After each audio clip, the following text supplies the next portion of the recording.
What's going on with my DC fans out there? Gonna be another short video today because there's really nothing to report on.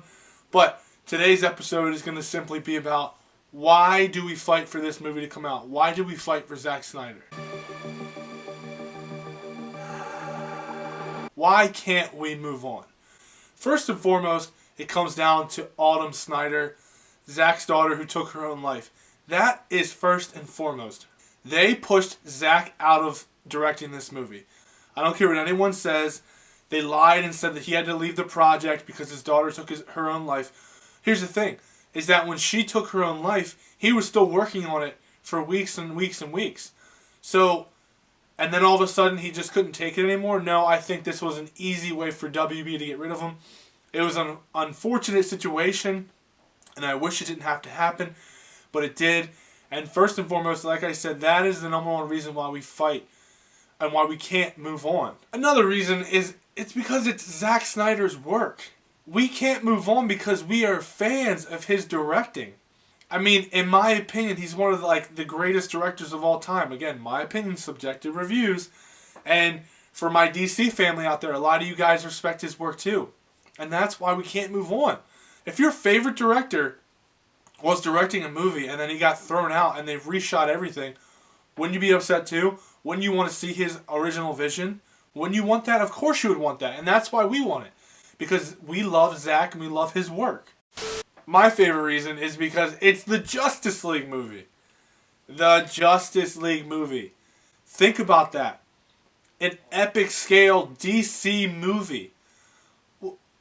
If this was, I've said this before, if this was like a rom-com or some whatever, just basic, simply put action movie, I don't know. But comic book movies are crushing it right now. And DC, they're my favorite characters. Then you take one of my favorite directors of all time and then you give them the Justice League. That's why. This movie was on an epic scale with epic proportions. Of course we want to see that. We can't just move on from that. It's the goddamn Justice League. The greatest superheroes of all time. Wonder Woman, Superman, Batman, Flash, Cyborg, Aquaman, Martian Manhunter, Green Lantern. I mean, it was going to be epic. The goddamn Justice League. You can't do that for a movie like this. Any other movie? Maybe. Maybe we'd be like, we could pass on this. We can move on. No, not the Justice League. Not the granddaddy of them all for DC fans. The whole movie was reshot as well. This was not... It's crazy. I know you can go back to that movie and you could probably pick out a couple shots that were Zack's. Maybe. But we didn't reshot everything. He would take a Zack Snyder clip and reshoot that whole clip. It just didn't make any sense at all. This wasn't... Zack finished shooting this movie. This wasn't Whedon coming in and just putting some finishing touches on it and just making sure everything... No, he overhauled this movie. He reshot all of Zack's scenes. That is huge. He took out the score. He took out Junkie XL's score and put Danny Elfman in there. This movie literally couldn't be so far from what Zack was trying to give us. Just, I don't care how you feel about him, whatever. He came in. I don't know. I don't know if it was pressure from the studios. I just don't know. But everything was reshot. This was not even close to what Zack was going to give us. To go along with that, they took out everything. Literally, all of the epicness of this movie was taken out. A longer history lesson with Darkseid. Got no Darkseid in this movie at all. No Green Lantern. Apparently there was Green Lantern in the movie. No Green Lantern. No Martian Manhunter. So many scenes that were taken out. The Star Lab scenes. Kiersey Clemens playing Iris West. She was not in the movie. Just Cyborg's mother. She was not in the movie. It just goes on and on and on and on. Cyborg was the heart of the movie. You barely even got any scenes with Cyborg. The Flash. Barely any scenes with the Flash.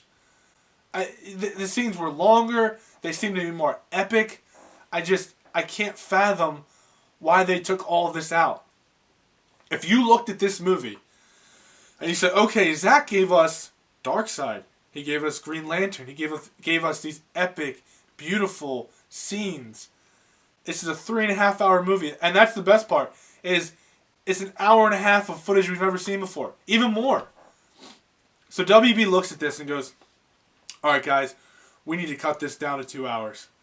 Let's get Joss Whedon in here. We're going to cut this down to 2 hours. Zack has it at 3.5 hours. That's crazy. Not doing it. Endgame can do it. The Irishman can do it. All movies are starting to do this now. But no, we can't do that. Not going to happen. Let's condense it down to 2 hours. Okay. Let's take out Darkseid. Sounds like a good idea. Let's take out Green Lantern. Beautiful idea. I like it. Let's not have the Martian Manhunter in it. Let's not have Kiersey Clemens in it. Let's take the heart of the story out. Cyborg. Let's just make it a really basic, quick story. Get to the point. People will love it. It'll make $1 billion. It's the Justice League. It has to. And what happened? The people didn't come back because they knew that you messed with the film.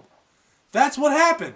And that's why you didn't make your money. If you didn't mess with this film, you kept Zack on board, and you kept all that beautiful stuff in the movie, this movie would have crushed it. And that's why the Snyder Cut needs to happen, and that's why we will not give up until we get it. And that's why we fight. That's why we can't move on.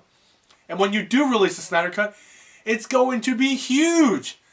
It's going to be so big, so great, so wonderful, and I cannot wait to finally have my hands on it and feast my eyes with this amazing masterpiece that Zack Snyder initially intended to give to us.